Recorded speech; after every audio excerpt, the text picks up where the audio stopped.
Osho's stories. A whole empire in exchange for a glass of water. Alexander the Great or others of his category are perhaps searching for something else and not aware of it. They are searching for greatness, but greatness doesn't come from acquiring an empire. Greatness comes from becoming your real self, bringing your potentiality to actualization.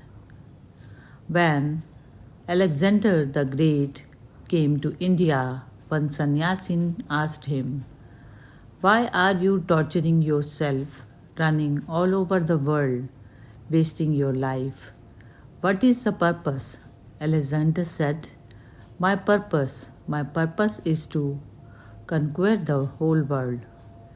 The sannyasin asked, "Can you just be patient enough to answer my one question?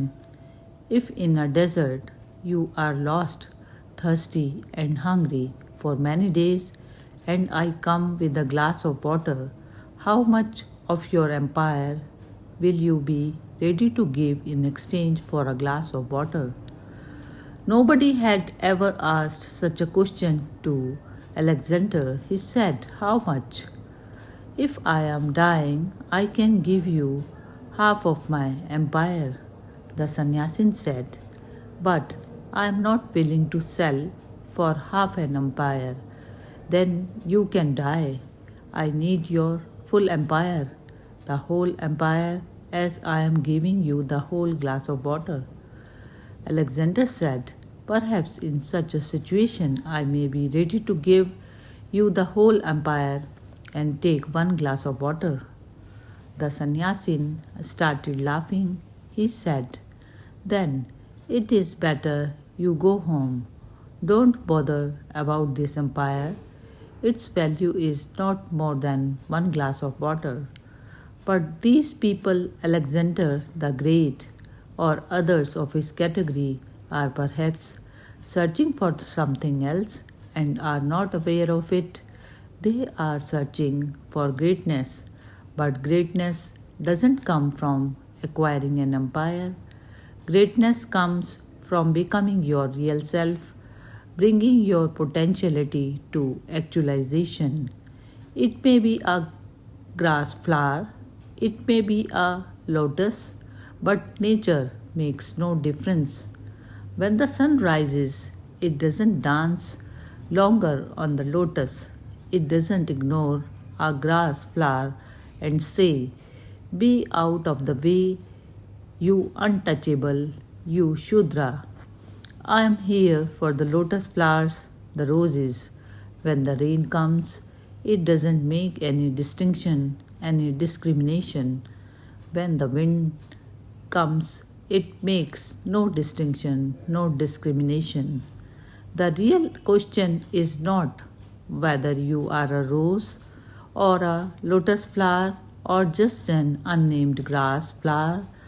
The real thing is that the grass flower has come to actualize its potentiality just as the rose flower has actualized its potentiality, just as the lotus flower has actualized its potentiality. The real thing is actualization of the seed that you are carrying within you that makes you great, and it is a greatness with a tremendous humbleness, with no ego in it. Reading the King's Palm. I have heard that a young man returned home after having studied astrology. His father was an old, experienced astrologer. He told his son never be in a hurry to divulge too much because astrology is a profound art. It is not necessary to always tell the truth. Many times you will even have to avoid telling the truth. And even if the truth has to be told, it should be told in such a way that it is vague. In this business, you even have to tell lies. It is a very delicate and subtle art. The knowledge of books is not enough, so wait and don't go on displaying your knowledge of astrology to everyone. But the young man said, I have just returned from Kashi, the greatest seat of learning, and I know everything about astrology. I cannot wait now. I am going to the king because of what I have studied. I can tell the king what is going to happen. The father said, well, it's up to you, but I am also coming. Let me read the king's hand first. I will tell him some things first and then you can follow me. The father looked at the king's hand and said to him, your kingdom will expand. In your life, a sunrise is very near. The son was surprised to hear this because the lines of the king's hand were showing something different. The lines indicated that the king was about to die. The father was highly honored by being given much money and valuable gifts. Then the son looked at the king's palm and said, one thing is certain, and that is that you will not be alive for longer than 7 days more. And the king ordered that the son should be taken and whipped. The father just stood there laughing. Later on, when he took his son home, he said to him, do you see, what has been written in the books is for intelligent people, but where to find intelligent people? I also could see that the king was going to die within 7 days, but to say it means to die even before the king dies. It is not enough just to tell the truth. The astrologer must know what his customer wants, what his desires are. It is more important to know the lines of his desires than to know the lines of his palms. This is why when you go to an astrologer, he looks at the lines of your desires. He tries to understand where your desires are running. Then he supports them as far as he can. A man was afraid of his shadow. Let everything pass. Don't judge, don't condemn, don't evaluate. You are only a mirror. A Sufi story says, a man was afraid of his shadow because he had read in a book that death was almost like a shadow, that when it comes like a shadow, and it became such an obsession in his mind that he became afraid even of ordinary shadows. He would run and he would do everything. He would try to fight and he was a warrior, but even your sword cannot do any harm to a shadow. The shadow doesn't exist. He was so tired that he asked a mystic what to do with the shadow. I have done everything that can be done, but nothing happens. I have broken my sword. I have been running so much to avoid it that my feet are oozing blood. The mystic laughed and he said, you do one thing. Under the tree, just sit down and then tell me, where is your shadow? Under the tree, there was much shadow. I have a shadow. You need the sun, the light. But when he went under the tree and sat there and looked all around, there was no shadow. He said, what a miracle you have done. You haven't even moved from your place and my shadow is gone. The mystic said, your very approach was unnecessary. To fight with the false is to give credibility to the false. In your fight, you have accepted that the false also has some reality. The East has never fought with the mind. It has found a totally different method. Its method is just to be a watcher on the hills. Let everything pass. Don't judge, don't condemn, don't evaluate. You are only a mirror. They are not your functions. You simply reflect, and they will all pass if you don't take any note of them.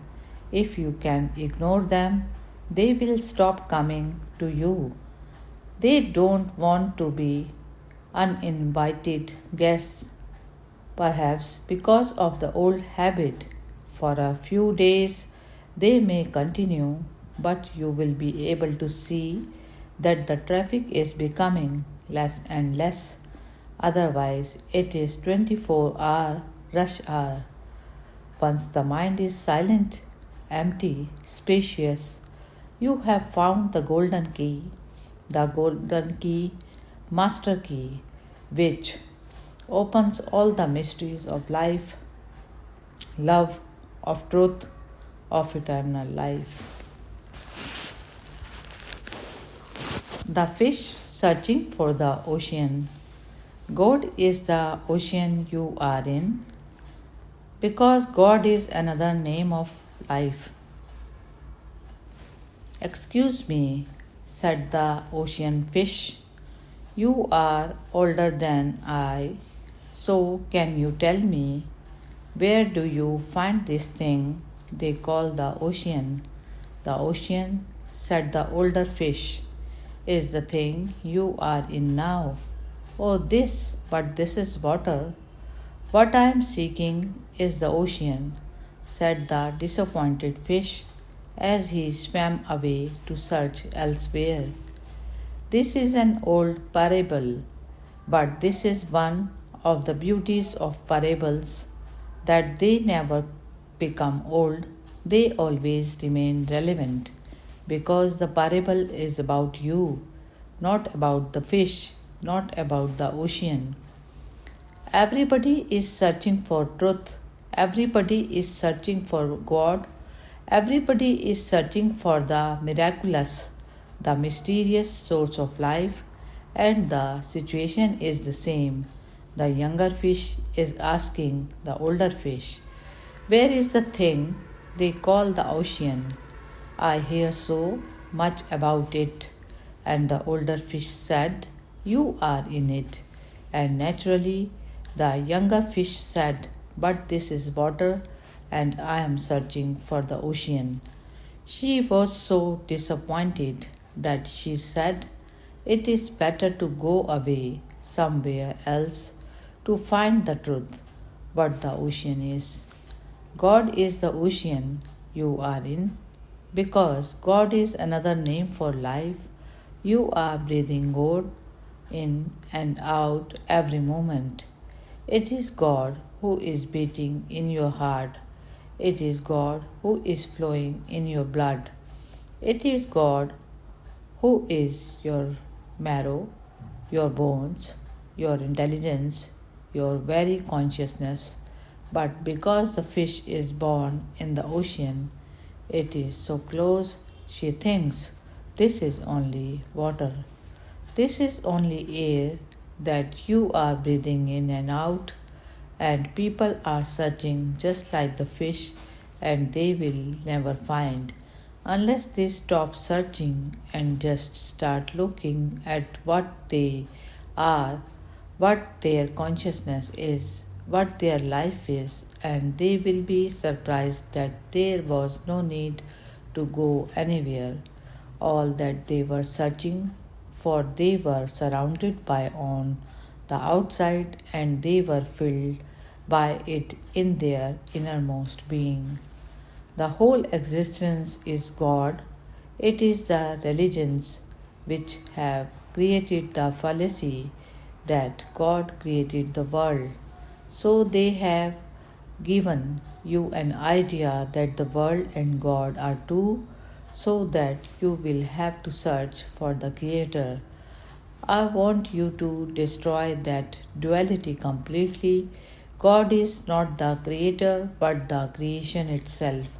He is in the trees, and He is in the rivers, and He is in the moon, and He is in the sun, and He is in you. Except God, there is nothing else. The seeker is the sought, the hunter is the hunted, the observer is the observed, and the moment you realize this, such a deep relaxation comes, such a peace descends deep in you that you have never dreamt of before. Such clarity comes to your eyes that everywhere you start seeing immense beauty, immeasurable beauty, tremendous goodness in the smallest things of life. You start feeling the heartbeat of the universe. This is our temple and this is our God, and we are part of it. The worshipper is not separate from the worshipped. To understand this organic unity is the true religion. The reflection of the moon in the ocean. Tagore's insight that the moon is the moon, whether you have a very beautiful mirror or a very ordinary mirror. Whenever the heart is full, everything stops. Time, mind, everything comes to a stop, just like a lake which is so silent that there are no ripples anymore. It becomes almost like a mirror, and in the fullness of your heart, you are also a mirror. You will be able to see the whole sky reflected in the mirror. Rabindranath recalled a man who was of the age of his grandfather, very old. He used to come often to Rabindranath's house, and Rabindranath never felt at ease with the man because he would always ask strange questions. If you are asked those strange questions, either you have to answer them and you know you are wrong, or you have to remain silent, which feels very embarrassing. And that old man used to laugh whether he answered or not. It did not matter. He used to say to Rabindranath, "Your answer is wrong. Your no answer is wrong. You are known to be a great poet. You are a Nobel Prize winner, and you don't know anything at all. You have written so many beautiful poems about God. Have you met him? Have you seen him?" And the man and his eyes were so penetrating that it was very difficult to deceive him. One day Rabindranath had gone to the ocean, which was close by. In the full moon night, he saw in the ocean the reflection of the moon. The reflection was even more beautiful than the moon itself. It happens many times. Your photograph may be more beautiful than you are in reality. You can be photogenic. There are many people who are photogenic. Their photos come out very beautiful, but if you look at those people, they are not so beautiful in reality. When he was returning, full of joy of the night moonlight and the ocean, he saw small ponds by the side of the road. Just in the morning it had rained, and there were small pools of water, dirty, but the moon was reflected as beautifully in those dirty water pools as it was reflected in the vast ocean. That opened his eyes to a new truth, that the moon is the moon, whether you have a very beautiful mirror or a very ordinary mirror. The reality of the moon remains untouched. For the first time, he felt relaxed about the old man who had been annoying him, and rather than going to his own home, for the first time he went to the old man's house. His eyes were full of beauty of the moon, the ocean, the small pools of water, and he said to the man, "I have seen God." The old man hugged him and he said, I know, I can see it from your face, from your eyes, I can see it from the way you have come to me for the first time. Now I will not harass you. I will not come again. I have been harassing you again and again because I knew your potential. I would be very happy if you can tell me how you found God. Rabindranath said, looking at the reflection of the moon in the ocean and then looking at the many reflections by the side in dirty water pools, but the moon was not dirty. The reflection was not dirty. It was as beautiful as in the ocean. Just then I remembered you because I have been irritated with you. I have been annoyed with you. I was blind. I could not see God in you. I only saw God in beautiful people, in flowers, in the moon. But I know now it doesn't matter who you are to me now. You are also a reflection of God, and I am grateful to you that you went on poking me, pushing me towards this realization. When your heart is full, it becomes a mirror. It reflects that which is the truth, and if you see and understand that, time certainly stops. It is a great realization. The hunt for sparrows gone bad. The king said, I certainly have made a mistake. God knows that what he is doing. The very framework of science is to conquer nature. That is the very terminology of science, conquest of nature.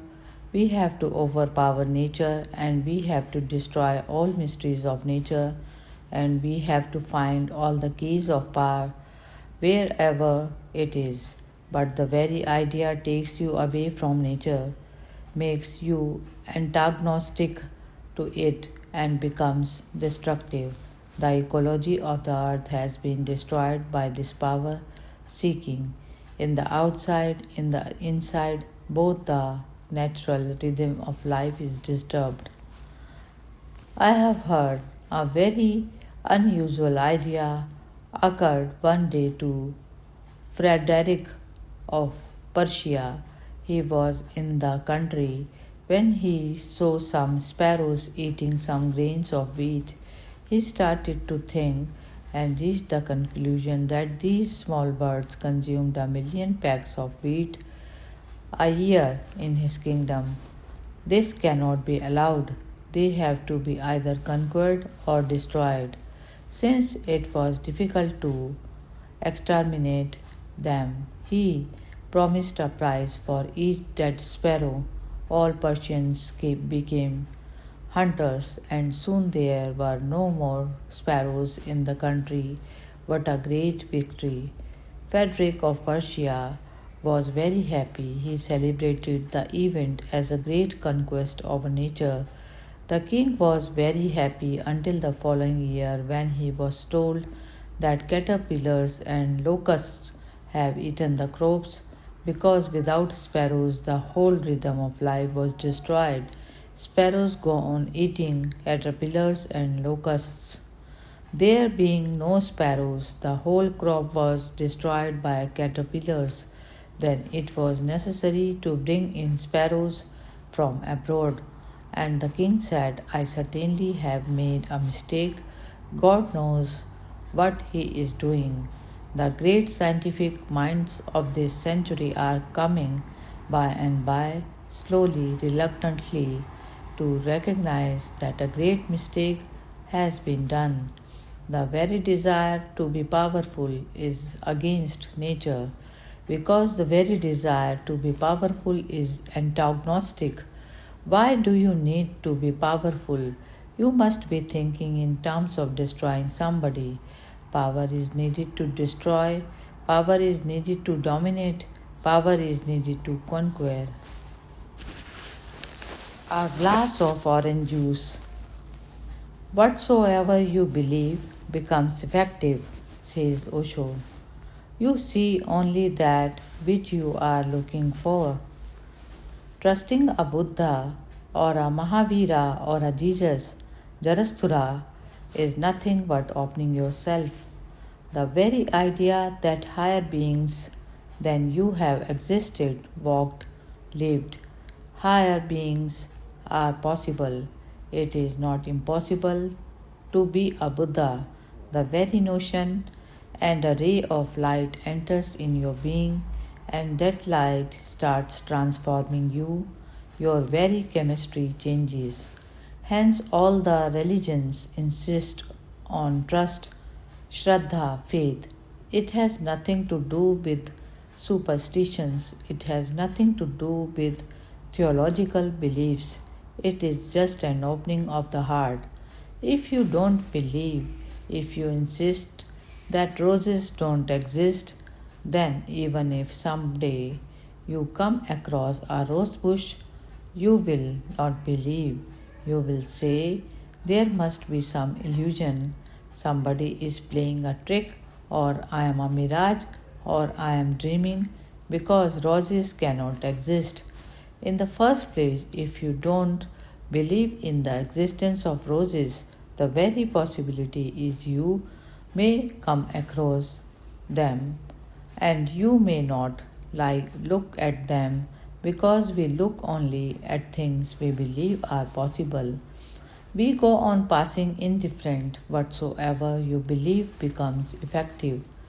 I have heard it happened in a hospital. A nurse put a screen round a male patient's bed, gave him a specimen bottle, and said, I will be back in 10 minutes for your specimen. Then another nurse came and gave the man a glass of orange juice. The man, who was something of a bit, poured the orange juice into the specimen bottle.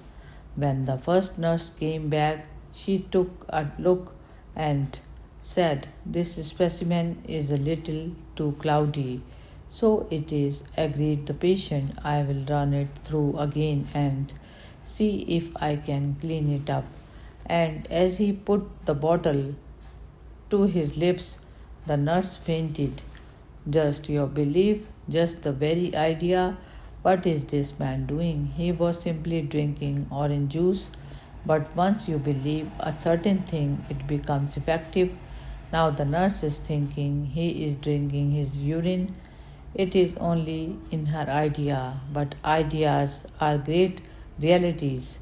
They change your outlook. If you are looking for beauty, you will find beauty. If you believe beauty doesn't exist, you may come across it, but you will not look for it. You see only that which you are looking for. Faith, trust simply means this much, that we are not the last, we are not the crescendo of existence. Higher reality is possible. To believe in a Jesus or a Buddha is simply to believe in your own future, that you can grow. To believe in Buddha is to believe in growth, that there is still something which can happen to you.